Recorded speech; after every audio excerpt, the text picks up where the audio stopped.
This old abandoned building was once a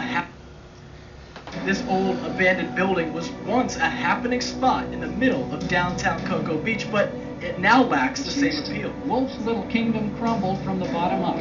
Once it was the pride of Cocoa Beach. The co-owner of the Glass Bank in Cocoa Beach may have driven past it before, a building really regarded by many as a giant eyesore. Frank Wolf lived in the Glass Bank, known for all of its windows, but if you look at the top section of the building, there are no windows. Built in 1961, the retro spacey throwback has changed faces over the years, but for nearly a decade it's been vacant and badly damaged by hurricanes and strong storms. Well, that man committed suicide less than 24 hours after the city got the go-ahead to tear that building down. Revealed that the Glass Bank building recluse, Frank Wolf, shot himself to death.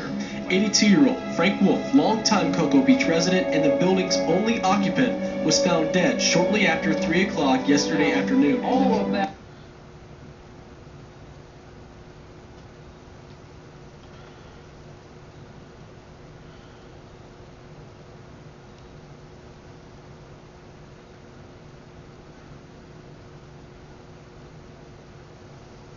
I wish I could have went.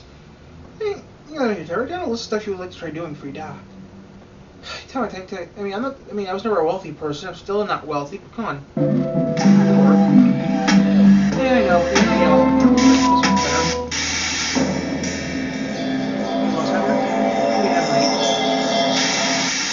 What's up, guys? My name is Jake. Welcome to Abandoned, episode 29. This is the show where we talk about some of the most interesting abandoned places in the world. Vacationing in the beautiful Cocoa Beach, Florida sees tens of thousands of tourists each year. That might be because of its close proximity to Port Canaveral and Kennedy Space Center. Port Canaveral itself brings through millions of cruise passengers each year. The small city is also home to a very infamous and iconic abandoned building. Just off North Orlando Avenue sits the Glass Bank. Way back in the 60s, NASA's popularity on the coast was quickly growing, and with the economic growth of Cape Canaveral, nearby Cocoa Beach was urbanizing and expanding its population by over 120% from the previous 20 years. With the growth came urbanization and modernization, with brand new buildings being added to the city's increasing number of unique structures. In development was a glass multi-purpose commercial building.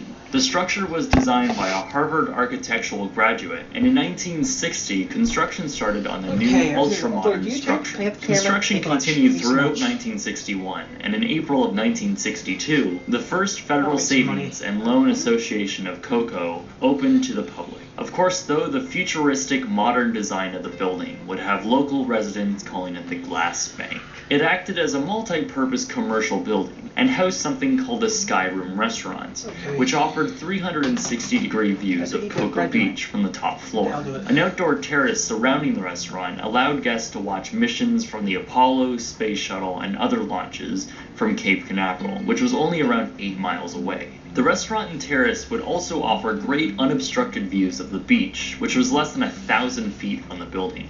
However, the Glass Bank did begin to show some flaws in its design just a year into the building being open. You would think the flaws would come from the massive sheets of glass surrounding the structure, but no, it actually came from the 5th floor restaurant not having a dedicated elevator. So guests that wanted to go to the restaurant would need to enter the building and take the building's internal elevators and stop on different floors before they reached the top floor restaurant. A new sort of abrupt express elevator was constructed on the north side of the building, and a new restaurant called Raymond's Rainbow Room took the space. Some moolah.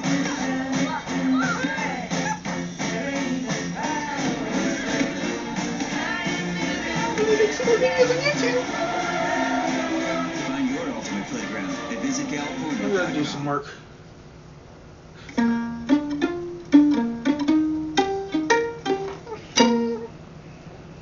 Antilios UV Air.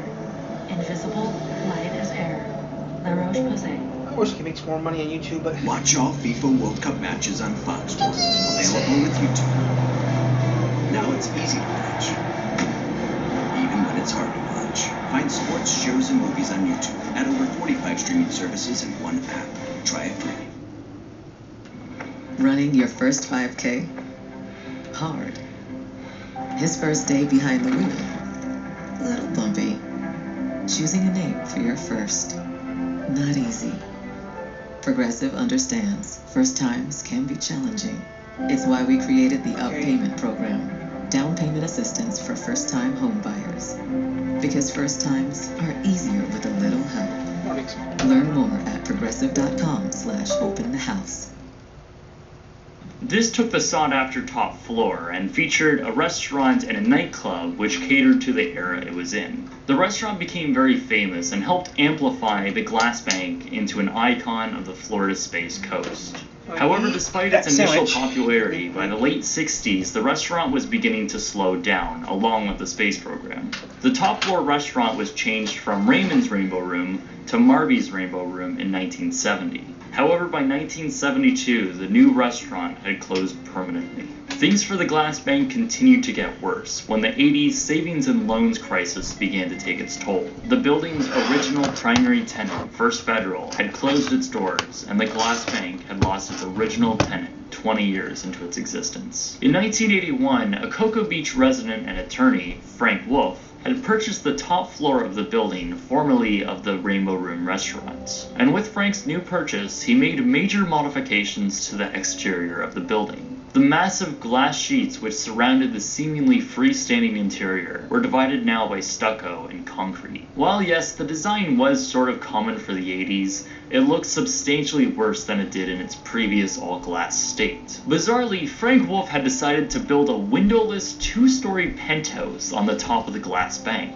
It gets even more bizarre once you go inside this apartment, because not only can it get any more 80s than this, but once you travel up the former restaurant express elevator, you are transported into what looks like a Bass Pro Shop from 1978. Seriously, once you enter into the foyer, you are greeted by a fake footbridge surrounded by a waterfall, rocks, and fake plants. The majority of the penthouse was covered with wood paneling and had features of the era throughout. Perhaps the most bizarre part of the apartment is the 2-story loft living room. It featured 4 curved sunken sofas and a fireplace made from stone rocks in the shape of mountains, which extended to the far side of each wall. On either side of the fireplace there were fake bushes which were illuminated by Christmas lights. Above the mountain there were fake clouds that scaled all the way to the wood-paneled ceiling. The bathroom continued with soft curves, gold countertops, a